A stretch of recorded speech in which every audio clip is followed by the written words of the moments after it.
back to another Mayor's Monday. Joining me this week is Stevens Point Mayor Mike Wiza. How are you doing today, Mayor Wiza? Doing very well. Things are going well. Of course, the power's out here at the office, but we still got battery power, so we're going to be good.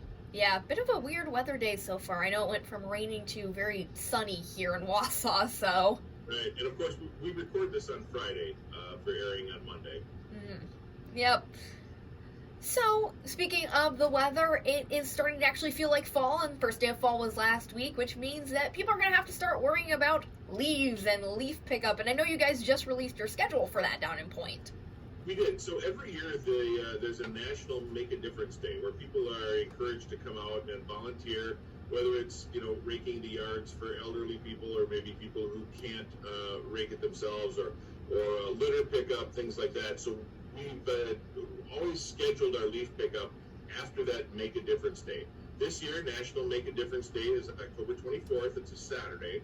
So we're going to begin our city collection curbside on October 26th. Now, we only do this for 1 week, and we ask that everybody have their leaves bagged up and on your curb by Monday morning at 7 a.m. We're only going to go through each section of town once. So if we go through your section of town and it's not out there, and you put your leaves out on Wednesday, they're not going to get picked up. So we want to encourage everybody to have that done, get the yard work done that last weekend in October, and we'll come pick up your leaves for you. And I know some places have leaf drop-off areas as well if someone misses out. Does Point have something similar? We do, and that's open year-round. So we have a yard waste drop-off. You can also take recycling things there and some bulk items if you want. That's located near Bucco Park, near our city garage. It's at the end of 6th Avenue. And speaking of fall and leaves, of course, we're getting into the holiday season, and the first holiday coming up will be Halloween here at the end of October. And I know you guys just made a statement about trick-or-treating in Stevens Point, and this year it's going to look pretty different because of everything going on. It is. So following the CDC guidelines, which we've always been doing, even though that the city passed an ordinance a while back, making sure that trick-or-treating will always be on Halloween, and I think the hours are 5 to 8. The city is strongly recommending against traditional trick-or-treating styles. Now, there are some safer alternatives.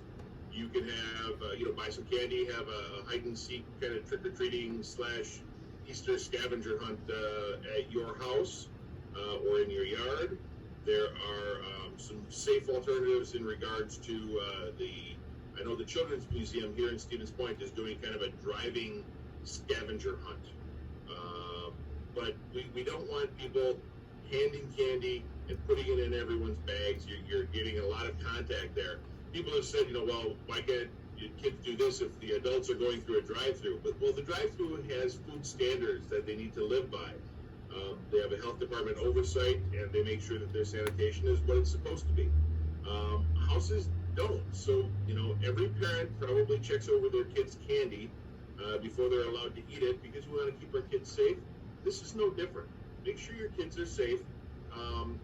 We would advise, as I said, strongly against the traditional style of trick-or-treating, but there are some safe alternatives, and the guidelines for that are on the CDC website.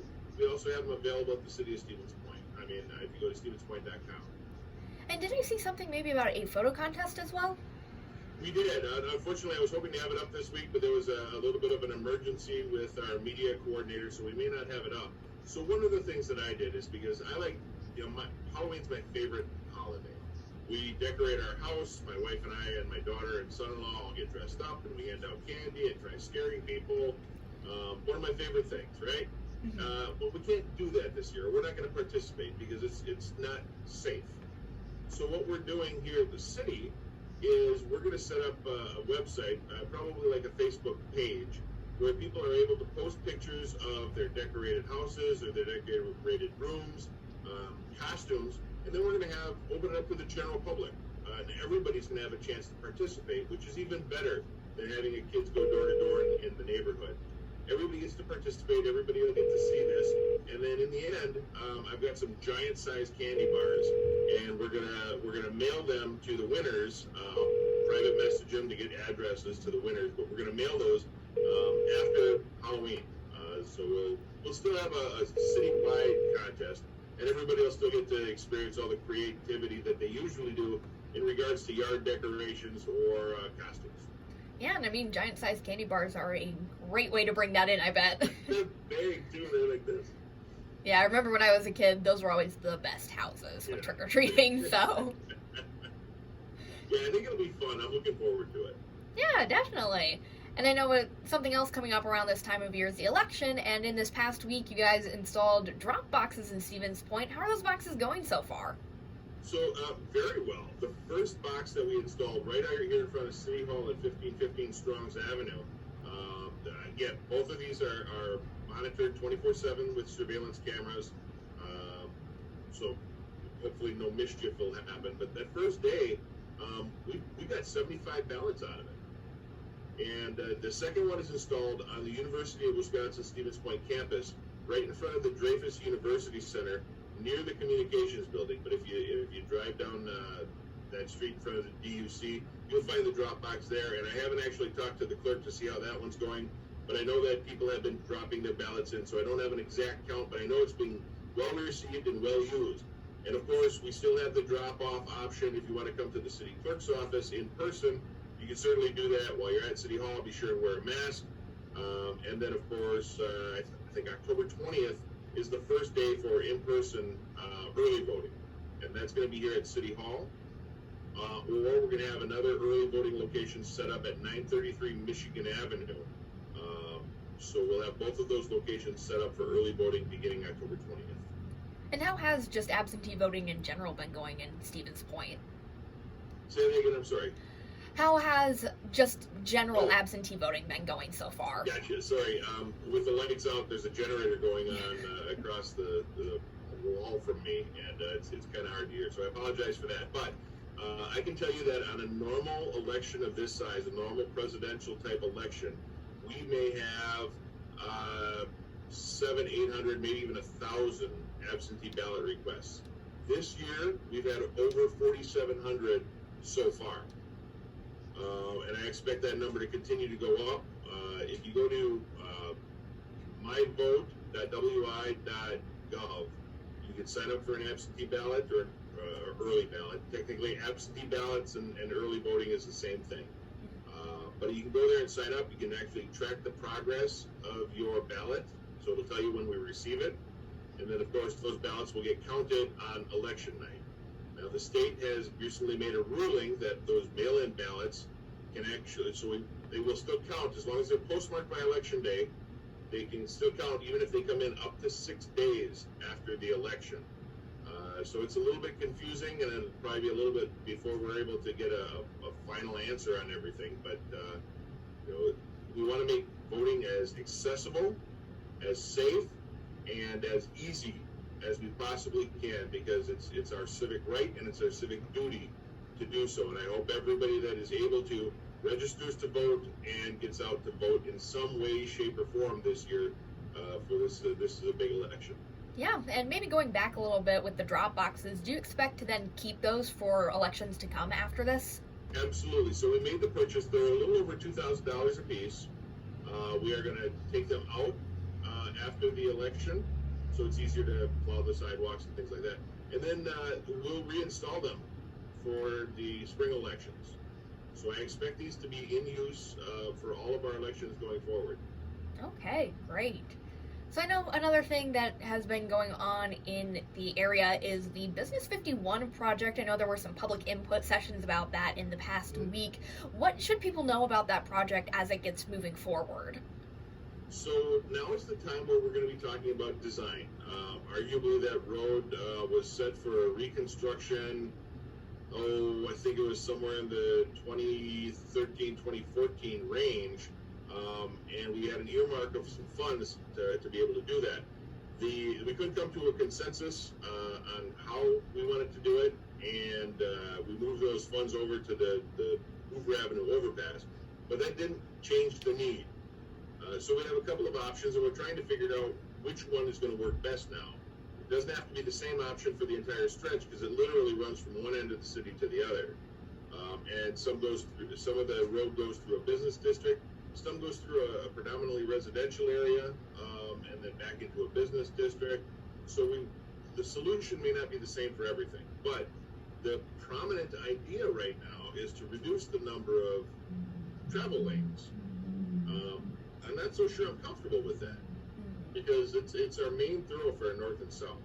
It is a business 51 thoroughfare, but it's also a narrow road, and the cost of widening the road is very expensive because decades of houses and buildings have been put on that road to acquire the necessary easement to allow 4 full lanes of traffic, maybe a median, and the additional bike lanes if need be.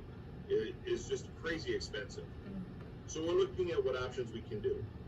One of them that's been suggested is reducing the number of lanes of travel to 1 lane in each direction with a turn lane in the middle, and then taking that extra space and putting in some bicycle accommodations. That's one alternative. Another alternative could be rebuilding the road as is. The lanes are wide enough, and we have the ability to do that, but we can't incorporate bike lanes. Now, from my perspective, I don't think I'd want to ride my bike on the busiest road in the city. I would take the next street over, which runs the same direction, but there's hardly anybody on that. There are some places where you must cross, and you can do those safely, but it's up to the public's input, and then ultimately the Common Council's decision as to what happens with that road. But we're looking at construction probably in the 2025 range somewhere. Okay, and then how long will the city be taking input on this design phase? Okay, so we've got 2 more public input sessions that are taking place before we formulate a draft version of the reconstruction. And then, of course, we'll have more discussion on that, public meetings. So the design phase is now, though. So we want to make sure that people understand. If you want to input your opinions into how this road gets reconstructed, now is the time. Once they start putting pen to paper, it's going to be a lot more difficult to make changes. So now is the time. We still have 2 more public meetings, and that information is available on our website at stevenspoint.com or through our social media outlets. Yeah, and then talking a little bit about bike lanes, you guys actually had some new bike lanes that opened earlier in the year. How has that been going so far? We do. It's mixed. Change is always difficult for some people. I think it works fine. I'm able to drive my routes that I normally take, and I drive around the city. I think they're fine. I know that some of the bicyclists won't use them because they don't feel safe driving on the road. They would prefer to drive on the sidewalks or take other routes and not go on the busy streets. But I also know people who love them, and they are absolutely thrilled that they are now able to feel safer driving on the street with the designated bike lanes. So you get a mixed bag. Overall, I would say they're well received. It was pretty expensive to do it. The entire project cost about $717,000, and the city was responsible for over $300,000 of that. So it was very expensive to do, but hopefully they're going to provide some benefit to the city and make the bicyclists feel a little bit safer, maybe even cause a few of the motorists to slow down a little bit. Yeah, and then before we started recording, you were talking about, I believe, a Tesla user group that's happening right now in Point. So that's one thing I'm very excited about. October 10th, the State Tesla Owners Group is going to be having an event here in Stevens Point. They're going to be in what we call the former Shopko parking lot. They expect about 40 to 45 cars, users and owners from all over the state. We put in that lot because it's a very large lot. They can maintain more than 6 feet of social distancing. And the public will be welcome to come in and take a look at some of the Tesla cars that are out there. It's really cool, and I'm excited to see the event happen. Point Brewery has donated some special edition root beer for the participants, so we can welcome them to the city. And we want to make sure everybody's going to be wearing masks if they want to attend and see those cars and maintain that social distancing. The really cool thing about it is, though, because they are grateful, I guess, for the city hosting, they're going to donate 2 Tesla charging stations to the city of Stevens Point. So we have a couple of charging stations around, but they're all privately owned. Midstate owns some. I think Wildcard has a couple, and there's some out by Holiday Inn, maybe Century. But these will be public, and these will be the first public installations of electric vehicle charging stations in the entire city. So I hope we can keep that momentum and start adding a few more. Yeah, and since they're Tesla brand, do they work with other electric cars or just Tesla? So what I've heard is the Tesla charging stations only are compatible with Tesla vehicles. Well, there are a few Tesla owners in the city of Stevens Point. The next installation of those charging stations will be a little more generic, so you can use them with like the Chevy Volt and things like that. Okay. So what do they do at that owners meeting then? Is it just to meet up and see people who have Teslas, or are they doing some business too? So it's really just kind of an owners club. Similar to what you see in like an old car show or a classic car show, where they like to get together, they show off their models, they talk about all things Tesla, but more importantly, they raise awareness of these alternative fuel source vehicles. And Tesla is one of the several options. I know the Tesla owner group is very proud that they own Teslas, but there are some other alternatives. And just being able to market that and kind of promote those types of vehicles is something that they feel very strongly about. Yeah. Yeah, I know my dad used to have a classic car and they'd meet up quite a bit, so yeah. I think that's just like a car people thing. It's cool though, because the general public may not get the chance to see a Tesla up close and ask questions about it. How long does it take to charge? Is the battery heavy? Does your car feel roomy? Some of them may even be willing to give you a ride. I would discourage that because you're going to be coming in close contact, and with COVID, I'd rather not. But a friend of mine owns one, and look, we have light. A friend of mine owns one, and he has provided my wife and daughter rides, and they're just impressed as all get out. So it would be fun just to kind of see all the different models that are available, and maybe have an opportunity to ask the owners some questions. Yeah, definitely. Really cool opportunity. So Hey. I think that covers pretty much everything I had on my end. Is there anything else you'd like to add? I think we're okay. The one thing I just want to caution, and I'll try and do this as often and frequently as I can, is we're in the middle of a pandemic, and Wisconsin's numbers are not looking good.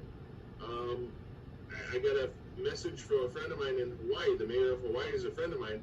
We made national news. Wisconsin's cases are rising so drastically that it's concerning other states. So be safe out there. I know you have your rights to not wear the mask, but please don't let that infringe on someone else's right to be safe. When you're going out, try and keep your distance. Wear a mask, wear gloves, sanitize your hands. Do whatever you need to make you feel safe. And if you're unsure on how to do that, then follow the CDC guidelines. We have medical experts who dedicated their life to the study of things like this. Let's trust their advice. Yep, definitely. I think it's something that everybody needs to continue hearing, so. The sooner we comply, the sooner we're going to get out of this.